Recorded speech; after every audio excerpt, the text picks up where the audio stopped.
away, sell, donate, or store elsewhere. With drawers, do the same: dump everything out, sort the absolute keepers, wipe out the drawer, replace the keepers, and put the rest in the appropriate boxes. 7. Avoid indecision. One reason people have a hard time decluttering is because they can't decide whether or not to let something go. There are 1,000,001 reasons for this confusion, but you need to deal with indecision in the moment to successfully declutter. That's why we suggest you put only the absolute keepers back in the spaces you've decluttered. Get rid of anything you know for sure you don't want or need. Anything you feel slightly ambivalent about or rarely use, put into a storage box to deal with later. Label the box, seal it up, and put it into a storage room. 8. Work quickly. Have you noticed how easy it's to get distracted when you're cleaning and organizing? You pick something up, look at it, think about it, wonder what to do with it. With the 10-minute system, you've created a sense of urgency for yourself. You're trying to accomplish a task in a short amount of time. That's why it's so important to replace only the items you know you need. You can deal with the other questionable items later. You may discover you don't need them at all after living without them inside for a while. 9. Tell your family. Be sure you inform those who live in the house with you that you are working on this declutter project. Better yet, ask for their support and help to complete the project even more quickly. At the very least, you want to be sure they don't come behind you and reclutter the spaces you've completed. If you have kids, it's great to get them involved in 10-minute cleanup projects. They'll enjoy racing against the clock to complete a task. 10. Enjoy the process. Even the smallest accomplishments afford a great sense of satisfaction and pride.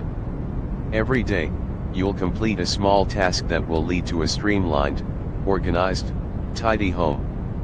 But rather than seeing these daily tasks as simply a means to that end, try to enjoy each 10-minute chunk of time. Put on some music and make it fun.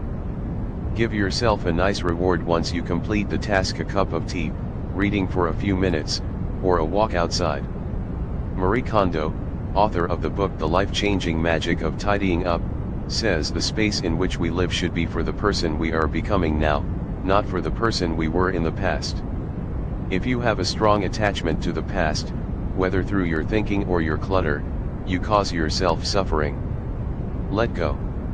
Release the physical objects that weigh you down. Focus your mind and your daily life on the present, and you'll feel liberated and unencumbered. Simplify your digital life. There's a lot of good that's come from the explosion of technology and digital communication. It has definitely made our lives easier, faster, and more productive. But there is a diminishing point of return with our devotion to digital devices. We've become obsessed with technology, and it's impacting every aspect of how we live our lives. We are slaves to the gadgets that were supposed to simplify our lives, and prefer the quick fix of instant information and low-quality entertainment over real-world interactions and experiences. We spend hours on social media. Our inboxes are flooded. Our desktops are littered. Our laptops are bursting at the seams with more documents, photos, and downloads than we can absorb in a lifetime.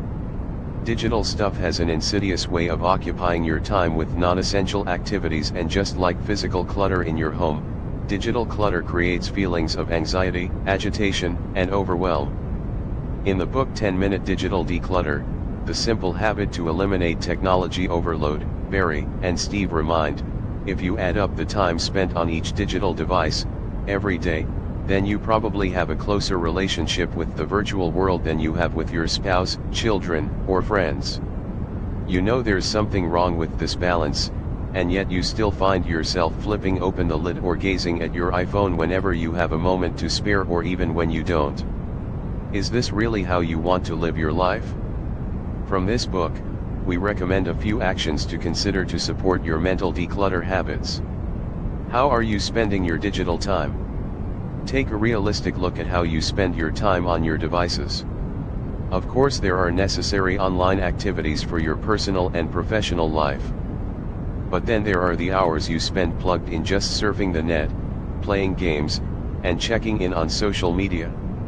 Spend a few minutes reviewing your day and add up the non-essential time you spent plugged in.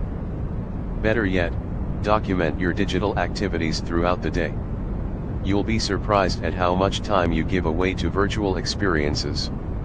All of this digital input creates agitation and has an addictive quality that pulls you away from more meaningful pursuits that energize you rather than depleting you. Where and how can you begin cutting back? Start with an hour a day that you hold sacred and free from any digital time. Shut down your computer and put your phone into a drawer. What can you do instead of engaging in digital distractions? We suggest you read a book, talk a long walk, exercise, talk with a friend, spend quality time with your spouse and children, do something creative, like writing or drawing, learn a new skill, meditate, listen to music, ride your bike, finish a project, do something that is real, in the moment, and positive so that you avoid both the depletion of digital immersion and the secondary feelings of guilt and anxiety that often accompany too much time plugged in. How cluttered have your devices become? Digital clutter sneaks up on you because it's not as visible as the clutter in your home. Before you know it, your desktop is littered with icons, your email inbox is overflowing, and your files and documents are so disorganized you need a search party to help you find anything. If you're like us, your life hinges on the contents of your computer. That may sound dramatic, but if you keep all of your important personal and professional documents and files on your computer, then you know how critical this piece of equipment is to your daily life. It's so easy to allow our computer lives to become the digital equivalent of hoarders. Trying to locate documents and emails wastes your time and causes daily frustration and anxiety. Your smartphone is just another mini computer you drag around with you in your pocket or purse. It's another place for you to hoard digital stuff that drags you down with excess apps, photos, news feeds, and games. If your devices are bursting at the seams, you feel the weight of that excess whether or not you're aware of it. If you take 10 minutes a day to begin chipping away at the clutter, you'll begin to feel increasingly lighter and unfettered. We suggest you begin where you'll reap the greatest rewards from decluttering your devices. If you are frustrated daily because you can't find a document